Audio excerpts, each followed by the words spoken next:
because you want to participate and work out problems, not just to show up and fall asleep. Anyway, all right, everyone. So if you're watching the recording, listen to this.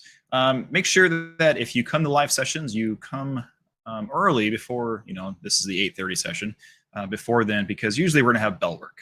And that way you have plenty of time to finish the problem. Also, a lot of times, starting, maybe even this unit, a lot of times that I will have bell work problems that will be taken directly from your quiz or taken directly from your TGA. Like I will have TGA problems on here. It won't be the same problem, but it'll be very similar. So, bell work is important. I choose these problems. I think they're important problems to work out. So come into class, watching the recordings, seeing the bell work especially, you'll have a benefit for sure, especially on TGAs or quizzes. And sometimes I do say helpful things off the recording, whether before class or after class. So, that's also a plus to coming to the live sessions. But anyway, everyone, for this answer, what did everyone get for the top row? What are those elements?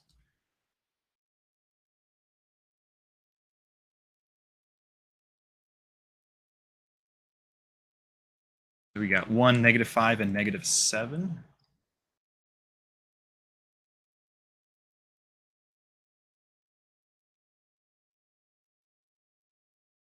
That's what I got too. So let me just kind of show what I got. Oops, wrong. So 1, -5, -7. What about row number 2? What are those elements?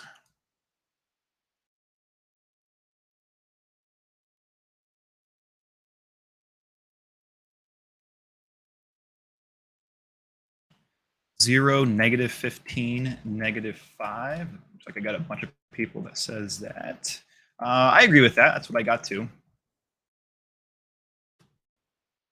And the third row, what did everyone get that was able to finish it?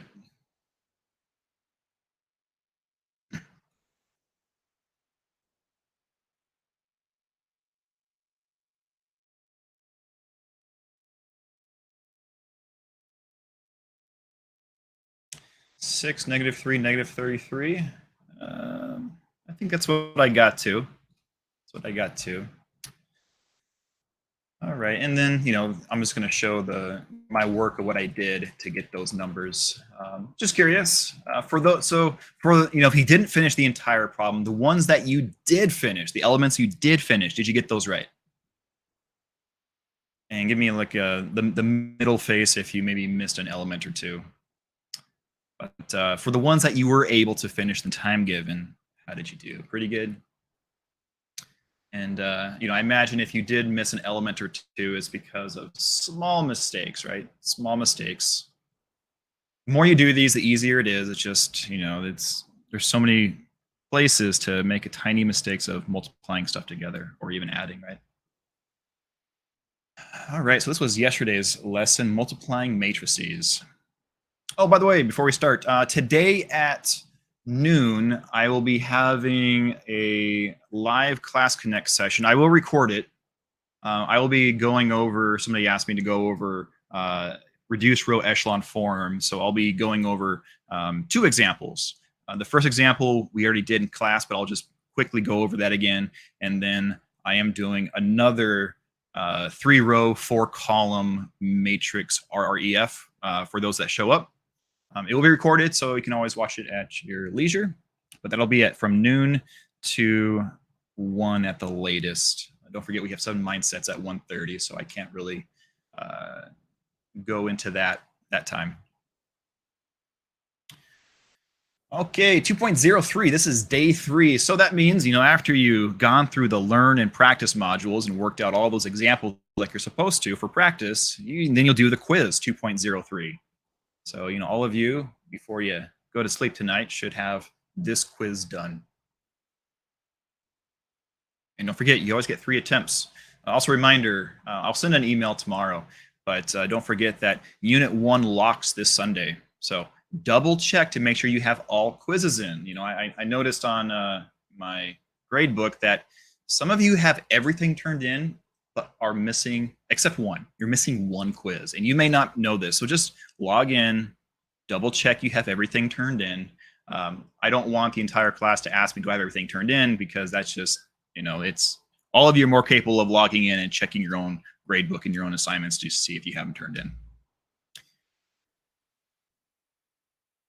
All right, so what are we doing today? Algebraic properties of matrix operations. Okay. All right, paper, pencil, graphing calculator, or regular calculator. You don't really need a graphing one.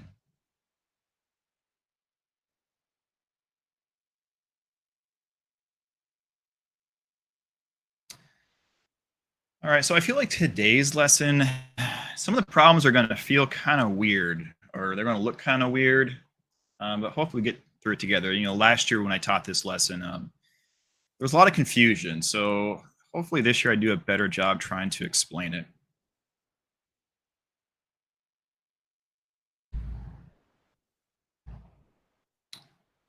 Okay, so this says the commutativity with matrix multiplication. So for example, we have matrix A, matrix B.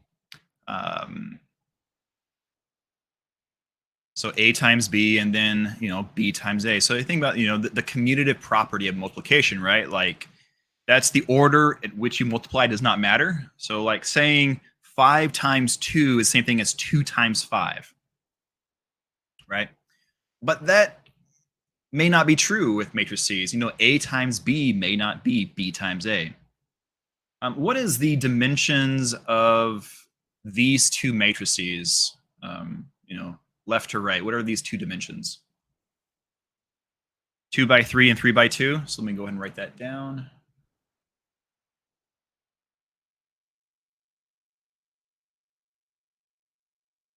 Two by 3 and then a 3 by 2, right? So can we multiply these together? Yes. And what's the dimension of the solution going to be? A 2 by 2. Okay, very good. Yeah. So we all that we're here are paying attention, and we know that the solution will be 2 by 2. All right. What are the dimensions of B times A in order? 3 by 2 and then 2 by 3. Yeah. So I'm going to go ahead and write that below. This is a 3 by 2, and this is a 2 by 3, right? Can we multiply these?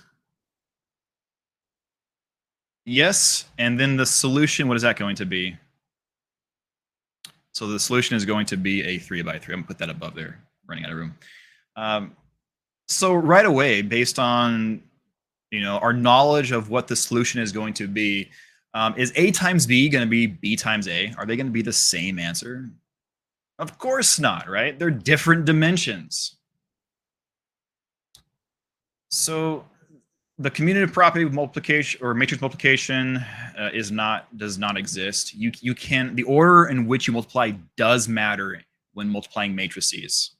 A times B is not B times A. They can be very different. In fact, sometimes they may not even work. Let's look at an example here. So what about if it's a 2 by 2 matrix? What do you think? Do you think, so I'll take a poll. So give me a green check if you think A times B will be the same result as B times A, and give me an X if you think not. What do you think?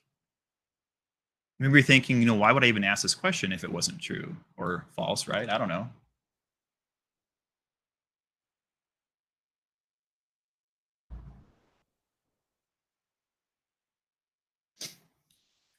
So it looks like, the majority of the class that responded think that if you have the same dimensions, they're both 2 by 2s. If they're the same dimensions, then it almost makes sense that if you multiply them together, you should get the same answer, right? That's what some of you, or a lot of you, are saying. Well, let's find out. Let's quickly find out. So, okay, so Alani, I just saw your question. We're going to answer that right now. All right, so everyone quickly write these down. I'm just gonna blow through the work real quick because I kind of want to get through the rest of the lesson. We got some more stuff we got to do, and I don't want to run out of time. But let me just show you the work, right? Generally speaking, when you do matrices, it's easier to go top to bottom. I'm saving room by going left to right. I don't like showing math work left to right. I always do top to bottom, and I show lots of room. But I'm just showing on the screen here. So this is what we get for the first one, a times b. There's the math, and then we get that. So we get 13, 20 in the first row, and then 5 and 8 in the second row. All right, so then let's look at the work for b times a. All right. Do you see a problem here? Are they going to be the same? Ooh, not the same. Yeah, not the same. So the order in which you multiply a matrix times a matrix, it does matter. You will have different answers. Now, sure, there are some scenarios where A times B is B times A. Like, for example, what if A and B were the same matrix? Well, then that would make sense that they're the same, right? So, take special note that A times B is not B times A. I know. Shocker, shocker. Everyone's surprised.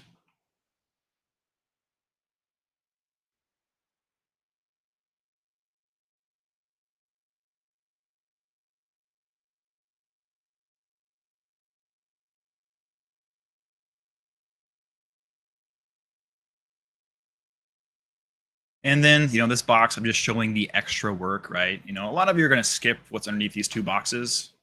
I have it on screen, but, I expect most, if not all of you, to go from the setup right to what I have here, 4 plus 9, 8 plus 12, 2 plus 3, 4 plus 4. On your TGA, you don't need to show 4 times 1 plus 3 times 3.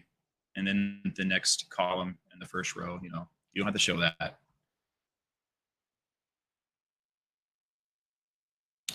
What is the star on the right?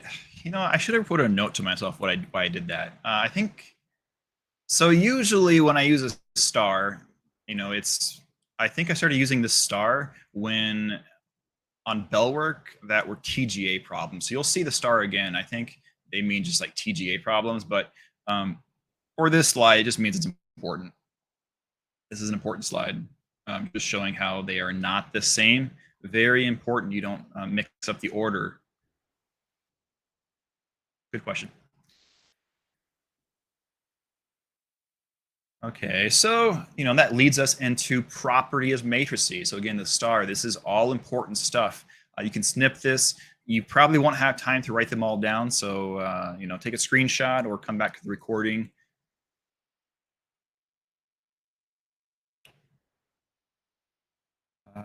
Okay, so if matrix A and matrix B are both m times n matrices, so it's saying that the A and B have the same dimensions. That's what it's saying right here. So if A and B have the same dimensions, then these properties are true. A plus B and B plus A are the same. So you kind of visualize you have two matrices the same dimensions.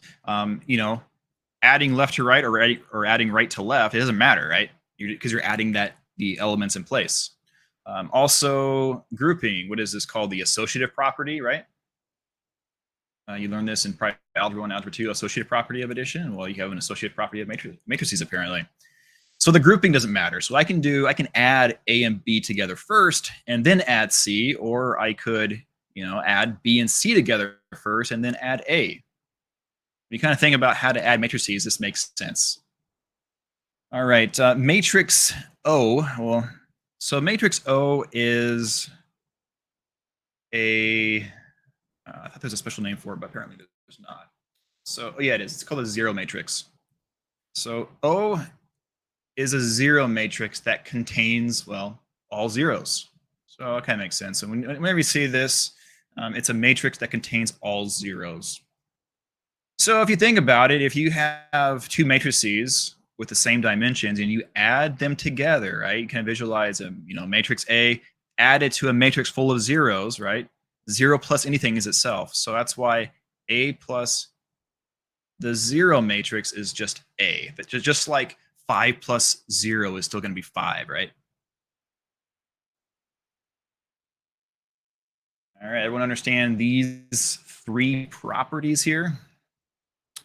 Pretty easy. You can't really mess this up. Whenever you add matrices together, it doesn't matter the order, basically, is what this slide is saying. All right. The next slide here, this was a little bit more complicated, multiplication of matrices.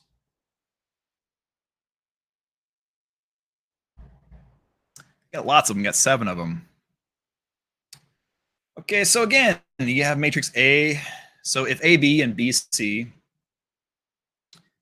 so all this is saying is that if you can multiply them, all right? So if AB exists and if BC exists. So, this is all these properties under the assumption that they will multiply, right? Remember, they have to have those inner dimensions the same, right? So if they do exist, what this is saying right here is multiplying A, B together first, then multiplying times C, and multiplying B and C together first, and then times A in front. We have all of these properties here. So this first one says that they are the same. So if you're given 3 matrices, you have a choice. You can multiply the first 2 together first, get that answer, and then multiply that times C. Or if you like the way that B and C look together, multiply those together first, and then times A. But take note of the order. So you have to, let's say you do this side. You have to do B in front of C. Once you get that answer, you have to have matrix A in front of that solution. Remember the commutative property of matrices, can't do it. It must be the same order. So A, B, and C, A, B, and C. But the groupings don't matter. All right, is that clear? Order matters, the grouping doesn't.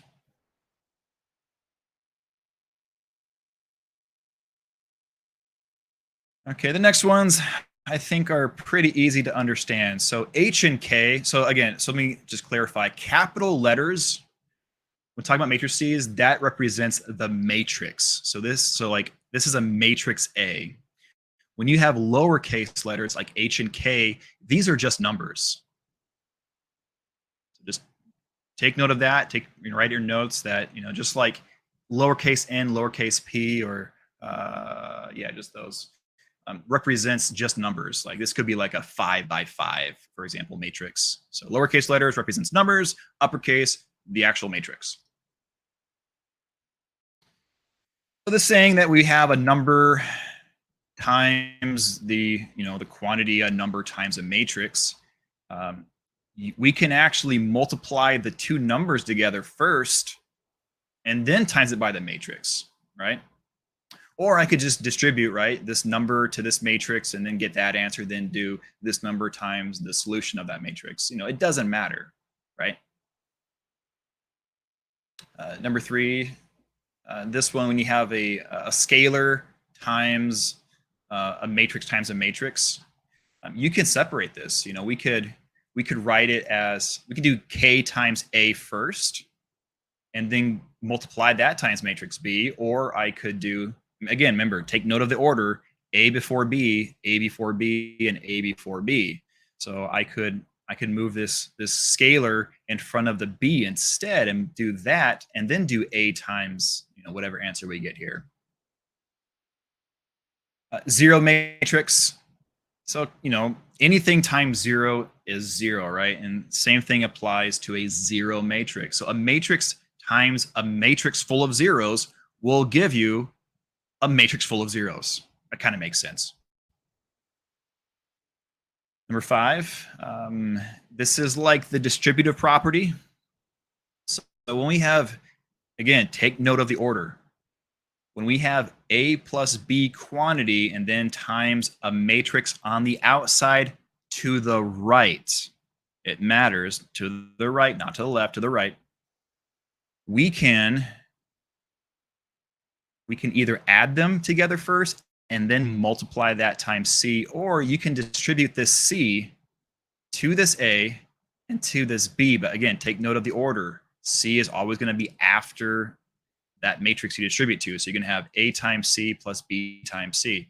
So, you can do either way, get the same answer. Number 5, this one's pretty easy as well. And you have some scaling value, right? Difference. This is a matrix and this is a scalar. So some number times the sum of two matrices. So we can add the matrices together first and then distribute the scalar to the answer to this matrix. Or we can do the scalar times the first matrix plus the scalar times the second matrix to you get same answer. And lastly, number 7, we have, again, remember, H and K are scaling values. They're just numbers. A is the matrix. It's at the very end here. So we have 2 scalars added together, like, I don't know, 5 and 2. You can do 5 plus 2 first and then take that 7 and then distribute it to all the elements in matrix A. Or I can distribute this matrix A to this scalar and to this scalar. So I could do H times A plus K times A. All right, so that's a lot. And really, I don't expect anybody to memorize any of these. You should have these written down in front of you and used on your quiz and test. But you should understand how to use them and what they represent. Yeah, I don't expect anybody to memorize these.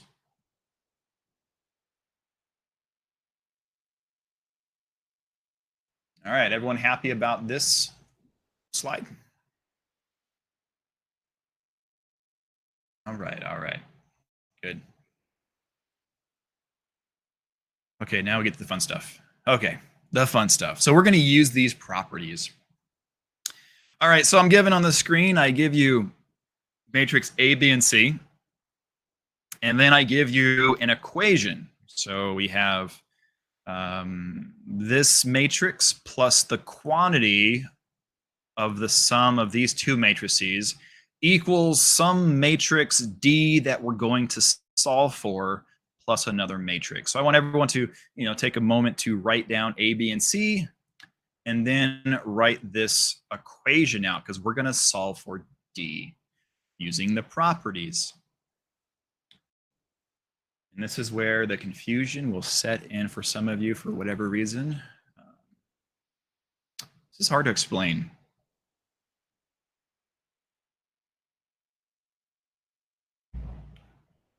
But I'm going to do my best. So write it down.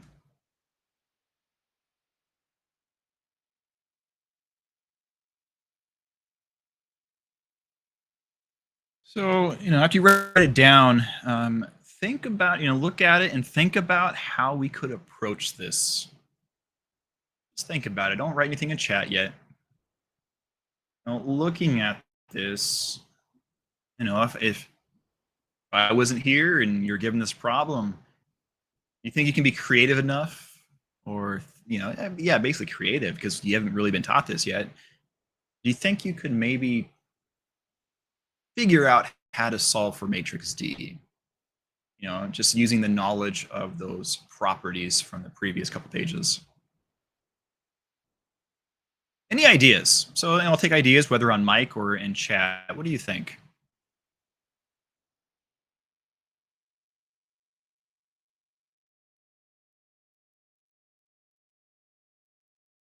Solve parentheses first.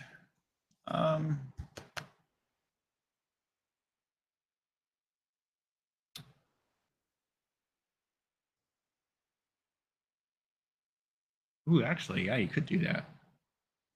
I'm thinking, so I see some ideas and I'm thinking, remember there's more than one way to solve these. So that idea, I could see that actually working.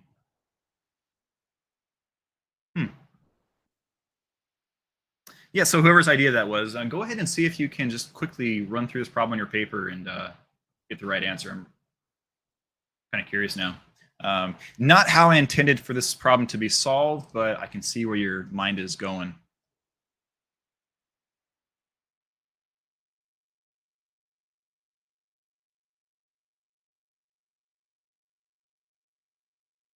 So I'm gonna give you like 30 seconds to see if you can figure this problem out. And if you're just totally stuck, it's okay. 30 seconds, I'm gonna go over it. Um, so I think how some of you will probably try to approach this is different than how I'm going to show it, and that's okay. I'm gonna use the properties that we just went over.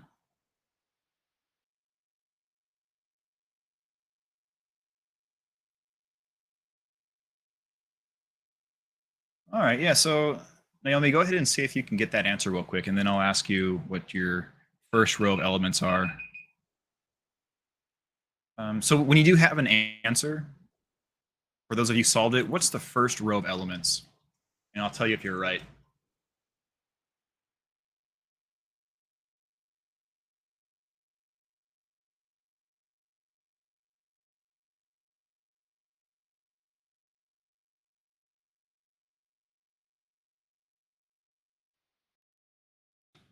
All right, Noah, you are correct.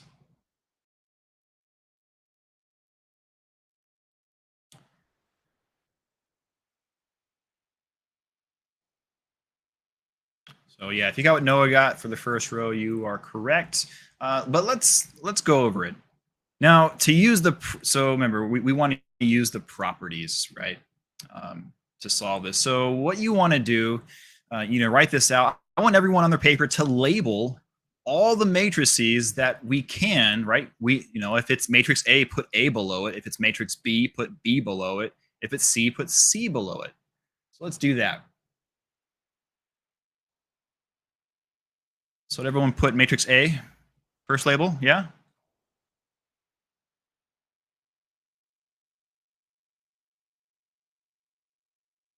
And then matrix B and matrix C, right? What about on the other side, that last matrix? Which matrix C is that? Yeah, matrix C. And then, this is just matrix. Well, oops, gave it away. So using the property, right? So if this is A plus B plus C, and then we know that this is C, doesn't it make sense that whatever this matrix is, we just move this grouping from B plus C to A plus B? Does everyone see that?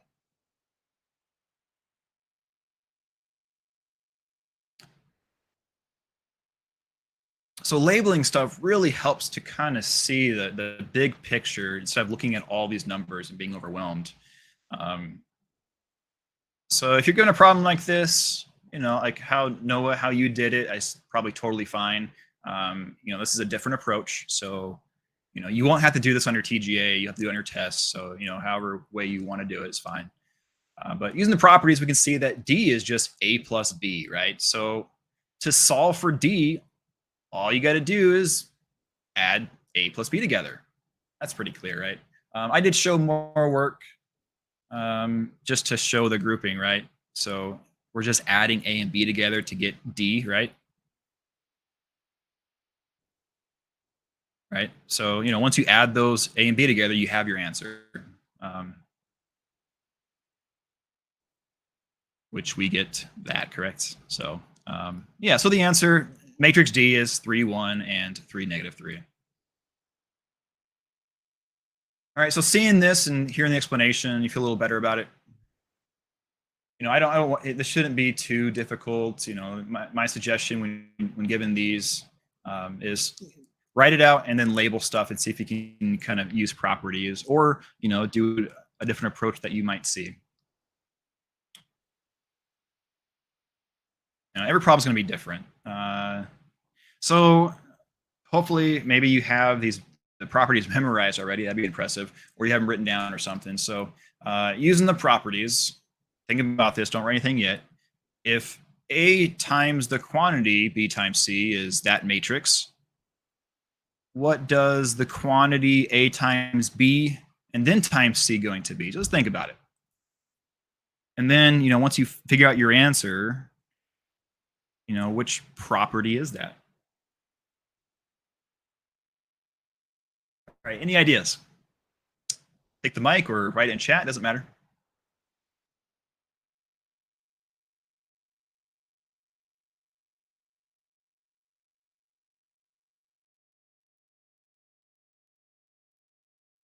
So let's see the property first. How about that? This property says the quantity A times B then times C is the same thing as A times the quantity B times C. So if that's true, what's our answer going to be?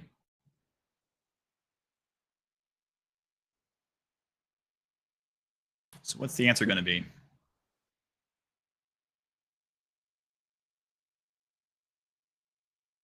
They are the same. So Naomi says they are the same. And she's correct. Yeah. Remember? And she's couldn't have said it better myself. Um, the order matters, the grouping does not.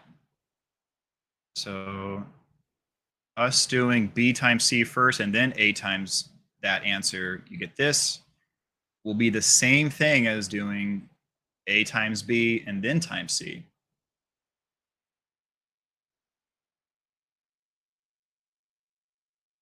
What about this one? What's the answer going to be?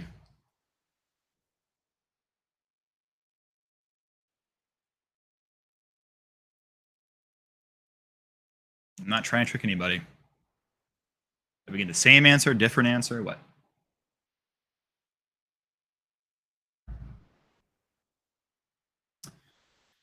It's the same. Yeah, it's the same answer. And this is the property, right? So we can do the scalar times the sum of the matrices, or we can do the scalar times the matrices individually and then add them together. It doesn't matter. That's the property.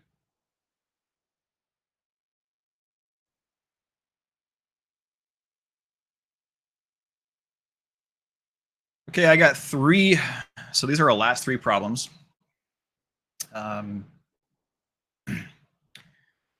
For the first one, we want to, you're given this equation and we want to solve for matrix A.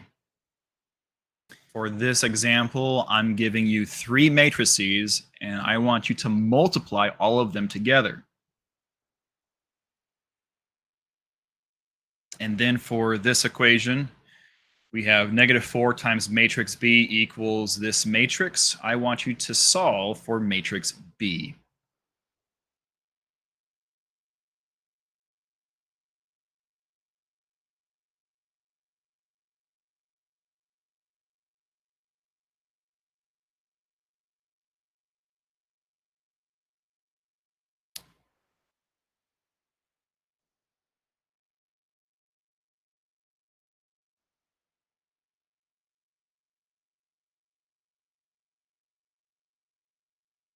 And be creative. This one, there's my example, I have 2 ways that I thought of to solve this first problem here.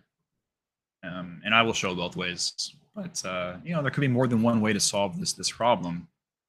Everyone should understand how matrices are added and subtracted together. So figuring out what matrix A is based on this side to get to here, should be relatively painless, right? So let me give you, let's do a minute and a half to solve this first one. And then once you have your answer for A, replace A with your answer and see if, that matrix minus this matrix will give you this matrix. And if it does, you probably got it right.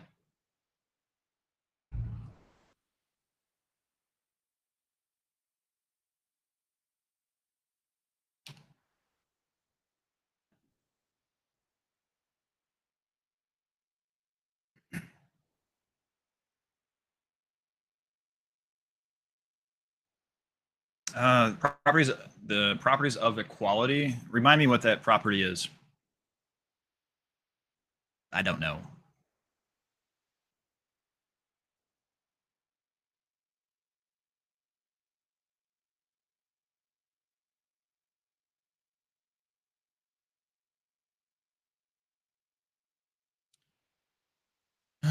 Yeah, I need to look those up. I'm going to say probably yes, Noah.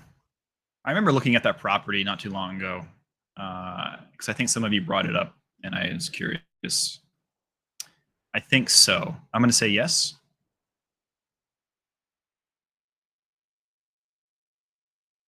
But remember, you have to be careful. So Noah, how you're going to approach that? Remember, um, there's a negative in front, right? So what might be smart to do to this negative before really trying to solve this problem? What do you think?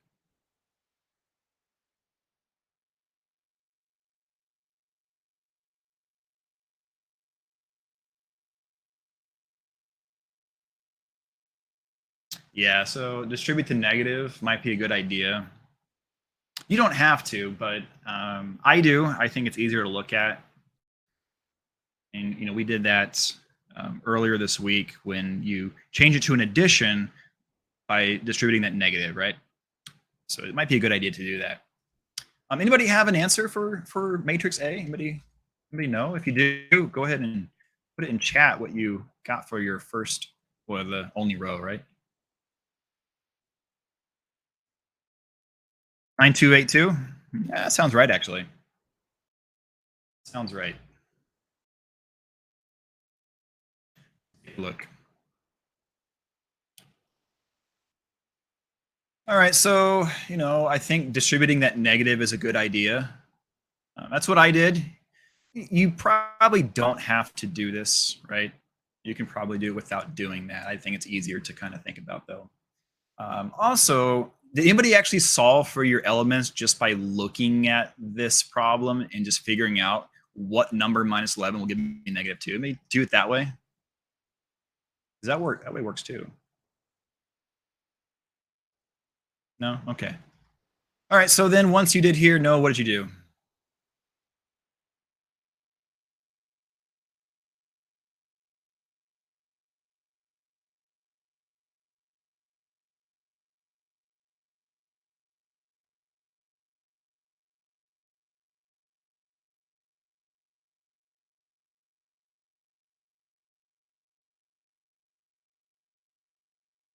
Yeah, use mic, please. Okay, so hold on. Hello. Hello. Is it working? Yes. Oh, okay, sorry. I couldn't tell because the green box isn't work. It wasn't showing up. All right, so um, what I didn't actually change the negative to positive.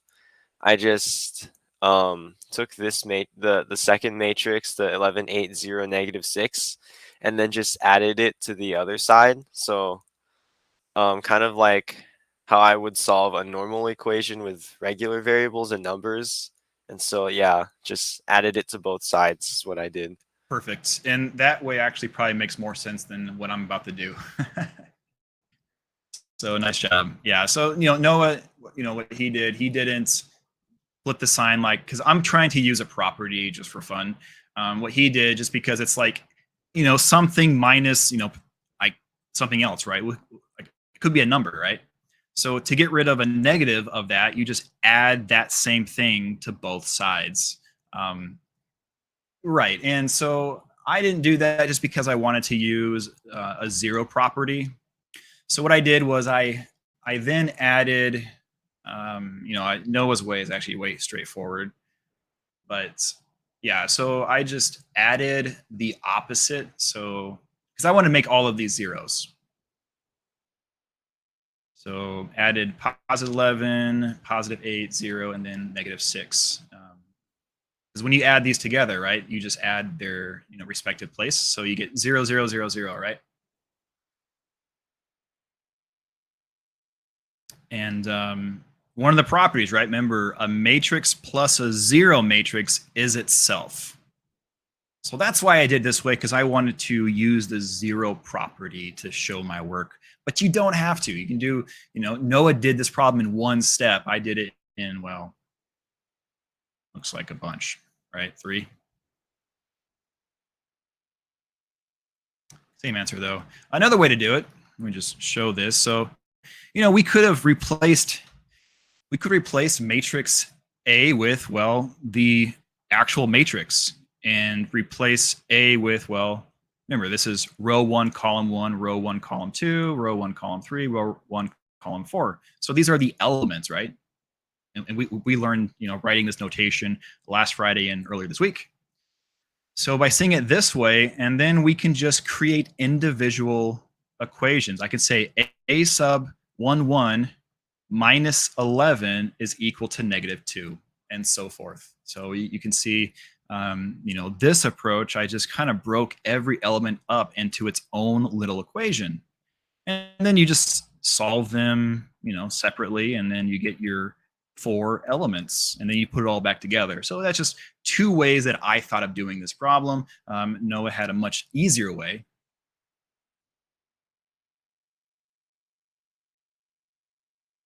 So nice job. All right. This one. All right. How much time do we have? We got time. So I'm gonna give all of you, we'll say 4 minutes. I'm giving all of you 4 minutes to multiply this out. Now remember, you have a choice, right? You can multiply this matrix times this matrix first, get that answer, and multiplying it times this last matrix. Or we can multiply this matrix times this matrix first, get that answer, and then multiply this first matrix times the answer that we got. No matter however you do it, you should get the same answer. So you choose the way that you think is easiest to you. And 4 minutes. If you do it one way and you have time, try to do it the other way too. And then we'll compare. 4 minutes. Ready, go.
All right. Okay, so let me ask all of you. Did you do the problem using them?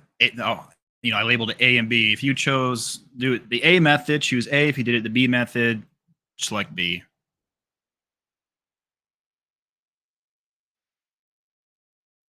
And if you did both, if you're able to do both, just choose C that you did both. But, all right. Those of you able to finish in 4 minutes, I think that may have been enough time or almost enough time, right?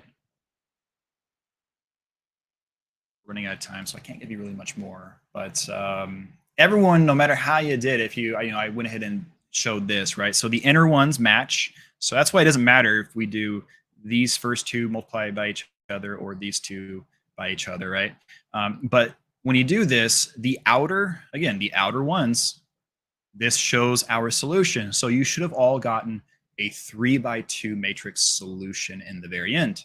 Anybody want to tell me their final answer? What are the elements in the first row?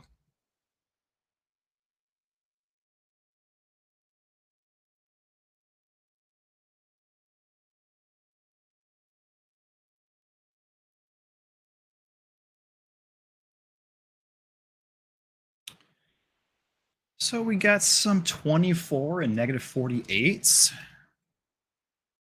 I would agree with you. Yeah, that would be correct. So it's like only 3 of you responded. Maybe the rest of you were too afraid to be wrong. Who got the first row correct in their final answer? This shows me who's actually here and who's not here. So it looks like a lot of you got it right. Looks like the middle face, some of you may have got almost all of it right, missed something. And it looks like one person didn't get it right, or maybe they just didn't finish it. All right, let's take a look at both ways, right?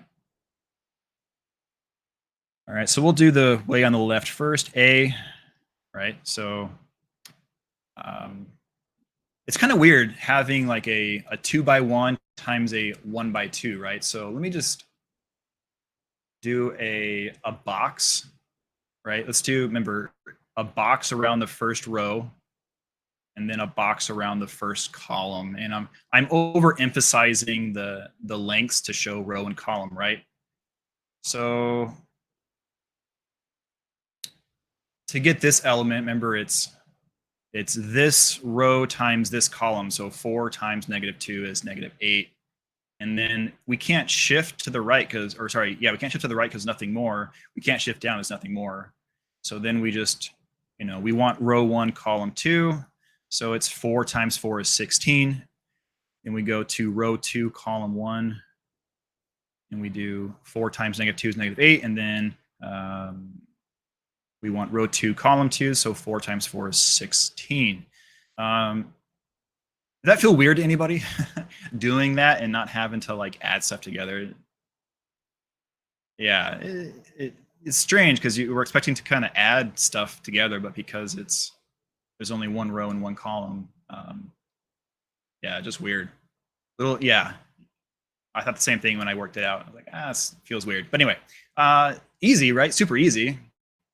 And we got that, and then the work, right? This one, more familiar of doing this work. I'm not going to go through it, but you all should get this, and then you add it here. All right, let's look at the one on the right here. So let me go ahead and use my, remember it's row times the column, right? And when you multiply those together, if you look at these two, right, the first two, you should get a 3x1, right? So, oops, this one. Your answer will be a 3x1 when multiplying the first two matrices together, which is what we get. But yeah, we do 0 times 4 is 0, and then we do -3 times 4 is -12. And then we have to move this box to the next row, and then we do -2 times 4 is -8, and then we do 3 times 4 is 12. And then move that to row 3. 1 times 4 is 4, and then 3 times 4 is 12. So also may have felt kind of weird because, we only have elements in one column. So there's no, we don't have to move that column box, this column box to another column, right? Also might have felt kind of weird, but super easy, right? And then, we multiply that out.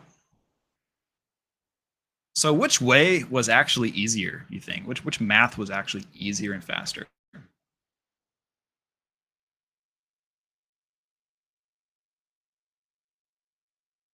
And this is purely opinion. There's if you thought B was easier, great. If you thought A was easier, then great.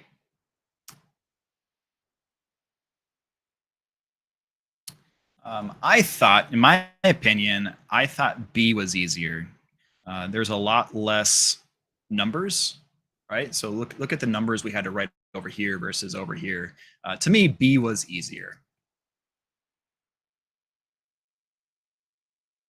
So maybe, this conclusion based on a sample size of 1 that multiplying the matrices that are bigger first, so this one times this one first, will allow us to have less work, so less opportunity for mistakes. I don't know if that's true or not, but it might be.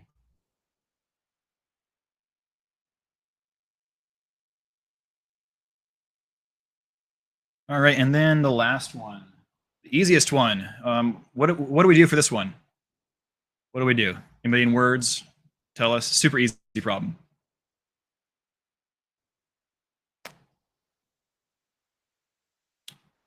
Divide by -4. Yeah. Yeah, we divide the on the right. We GCF, right? We greatest common factor out a -4 from all those elements. So we just divide every element by, well, -4. And then we divide both sides by -4 to get B, and then you have your answer, right? Super easy. The last problem I have, we're not going to have time to do it, but I'm going to have it on the screen. I will stop the recording here. We will do this problem for bell work tomorrow.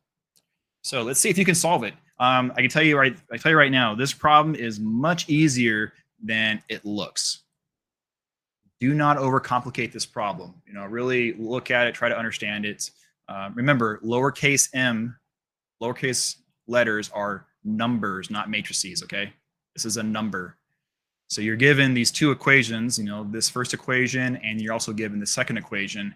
And the question says, what matrix is the result of m times matrix H? So, this would be, do this problem, and then tomorrow we will go over it. Other than that, it is 1 minute past 9:30, so I have to let you go. But as always, I hope you learned something, and I will see you all tomorrow.